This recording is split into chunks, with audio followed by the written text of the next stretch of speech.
দুদিন পরে রোজা, সবাই ব্যবসাটা জমাইছে, জমা ব্যবসাটা করবো, ঋণগ্রস্ত কিছু শোধ ব্যবসা সরবো। এটা না করে এরা আইসে, আমি চকিটা সরাই দিয়েছি, হাত করে আবার সবাই এলিছি। 10 মিনিট সময় দিয়েছি সরা, এই কথা কয়ে 1 মিনিট 10 মিনিট মুখ দিয়ে কেছে 10 মিনিট ফুটকি দিয়ে খেলার মধ্যে আবার দিয়েছে বুলডুজার উঠে। হ্যাঁ আব্বাদিনের সম্পত্তি তো, আব্বাদিনের সম্পত্তি পাইছে না এনে, হ্যাঁ আব্বাদিনে এনে লাখ লক্ষ টাকা বুঝে দিয়ে গেছে না।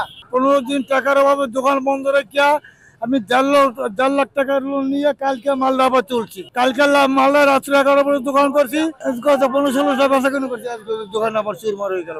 ভাই আগে তো আওয়ামী লীগ ক্ষমতা একটা তো বলছিল যে ভাই, বলতো যে অভিযান আছে সরাল, কিন্তু তারা তো কোনো সময় দেয় না। সময় দেয় না, আমরা রানিং বন্ধ করে দিচ্ছি না, আমার সব দাদা দিয়ে দিচ্ছি, 1 সেকেন্ড সময় দেয় না। সিটি কর্পোরেশন লোক ছিল আর হেরাই কয়েকটি সরা 10 মিনিট, প্রথমে 10 মিনিট দিয়ে সরা, 10 মিনিট করে 10 সেকেন্ডের ভিতরে আবার হয়েছে বুলুদের উঠে, 10 মিনিটের ভিতরে সরাতে কইয়া এরপরে আবার সরা দিয়েছি, পরে বুলুদের দিয়েছে ভাঙে, হেরে তখন করে বুলুদের দিয়ে ভাঙে দিচ্ছে। সবাই লাখ লক্ষ টাকা ঋণ লয়ে ফুটপাতে দোকানদারি করে, কেউ কি বারবার, আর কেউ কেউ জমি বেচছে, কেউ আমি সুদের নিজে লইছি 2 লাখ টাকা সুদের, আমি সুদের 10,000 টাকা সুদে দিই, সুদের 2 লাখ টাকা আমি নিজে কিস্তি দিচ্ছি। এবার মাল মাকি খালি একটা না তো, মাজন নাজন সবাই এনে ফেটে লাগতেছে, খালি একজন নেই।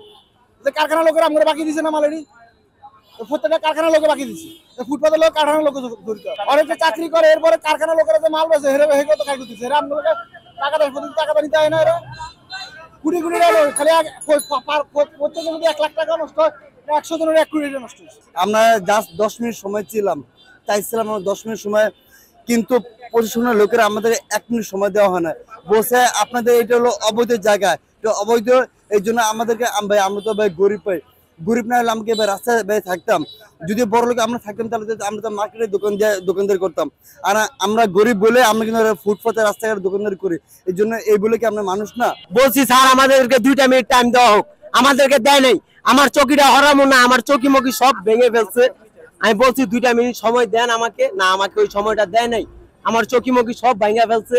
সামনে ঈদ, আমি 2 দিন আগে মাল আনছি, নতুন মাল 4 লাখ টাকা লোনে নিয়ে, আমার ওই মালও নষ্ট হয়েছে, অনেক মাল, ওই যে মাল ভিজা গেছে, পাশে পানির ট্যাঙ্কি আছিল, পানি পড়া সব মাল ভিজা গেছে। এখন কি করবো আমরা বলেন? যে আমার কতগুলো ক্ষতি হয়েছে, আমার প্রত্যেকটা দোকানে ক্ষতি করেছে, এটা কি মনে পেটে গরিব মানুষের পেটে রাত্রি মতো হয়েছে না?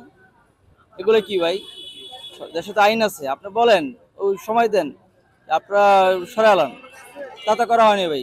কোন দেশে বাস করি ভাই আমরা, বাংলাদেশের নাগরিক না ভাই? পরে সামনে রমজান মাস, এই প্রত্যেকটা দোকানদার কি অবস্থা হবে, একবার সারা চিন্তা করছে? এগুলো দুঃখজনক ভাই, এগুলো খুবই খারাপ হয়েছে কাজটা। অনেক ক্ষতি হয়েছে, আমার প্রায় 10টা চেয়ার ছিল, সিলিন্ডার বোতল ছিল, সব নিয়ে গেছে, চলে গেছে, সব নিয়ে গেছে, বাঙ্গালিসে পোলানে সব নিয়ে গেছে। আমার সামনে রমজান আমি কিভাবে এগুলো ইয়া করবো আমি?